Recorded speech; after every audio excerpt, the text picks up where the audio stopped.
तंत्र विद्या जानने वाले लोग अगर किसी को नष्ट करना चाहते हैं तो वो उसमें प्राण की कमी पैदा कर देंगे। वो इंसान बिखर जाएगा।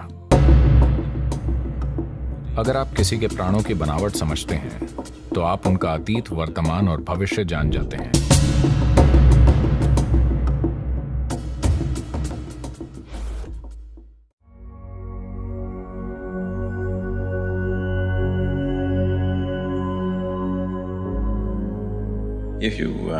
अगर आप किसी के प्राण के बुनियादी नक्शे को पढ़ते हैं तो आपको उनका अतीत, वर्तमान और भविष्य पता चल जाता है, उस व्यक्ति के बारे में सब कुछ। क्योंकि एक तरह से आपका जीवन बस आपकी ऊर्जाओं की एक अभिव्यक्ति है कि वो किस तरह काम करती है। तो यौगिक प्रणाली के साथ हम अपनी ऊर्जाओं के काम करने के तरीके को बदलने की कोशिश कर रहे हैं। अभी इसमें अचेतन तरीके से चीजों का दोहराव हो रहा है, या अभी आपके पास जो यादों का भंडार है या आपका जो कार्मिक ढांचा है वो इसे काफी ज्यादा प्रभावित कर रहा है। ऊर्जा की गति उसी के अनुसार हो रही है।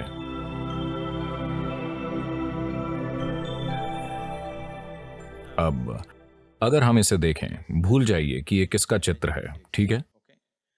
ये एक ऊर्जा एक्सरे की तरह है। तुरंत काम में लेने के लिए हम एक कहीं ज्यादा विस्तृत चित्र बना सकते हैं, लेकिन उसमें कहीं ज्यादा भागीदारी की जरूरत होगी। ये तुरंत काम में लेने के लिए है।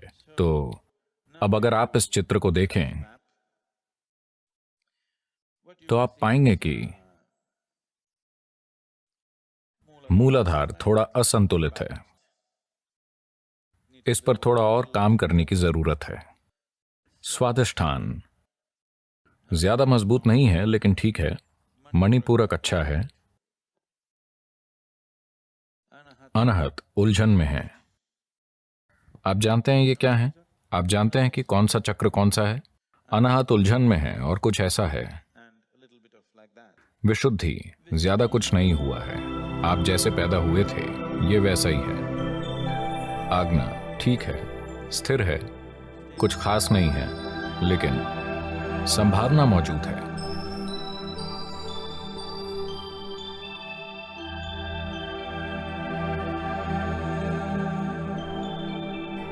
मेरे ख्याल से भावनाओं के एक लगातार बन रहे पैटर्न के कारण तंत्र थोड़ा तिरछा हो गया है, जिसे ठीक किया जाना चाहिए। हठ योग करने के लिए बिल्कुल सही चीज है। अगर आप ठीक से हठ योग करती हैं तो आपके ऊर्जा तंत्र में जो थोड़ा तिरछापन आ गया है वो स्वाभाविक रूप से ठीक हो जाएगा।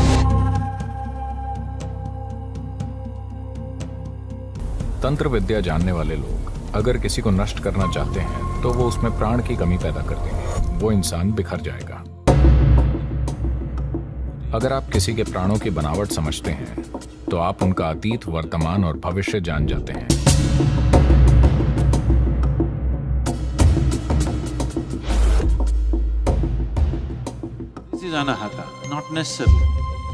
अनाहत का यहां होना जरूरी नहीं है। आप अनाहत को अपने हाथ में लाएं और बस किसी को छू लें, उनमें प्रेम का विस्फोट हो जाएगा। अगर किसी को अपने विशुद्धि चक्र पर कुछ महारत हासिल है तो उसका पूरा आभा मंडल नीला हो जाएगा। यह ऐसी आभा है जिसकी मदद से आप दुनिया में ऐसे काम कर सकते हैं कि दूसरे आपको महामानव समझते हैं। इसीलिए शिव ऐसे दिखते हैं। तंत्र की कुछ प्रणालियां हैं। विशेष रूप से मध्य एशिया में जिप्सियों के कुछ समूह थे। 2.5 से 3 घंटे में वो एक सेब का बीज लगाकर फल से भरपूर पेड़ उगा देते थे।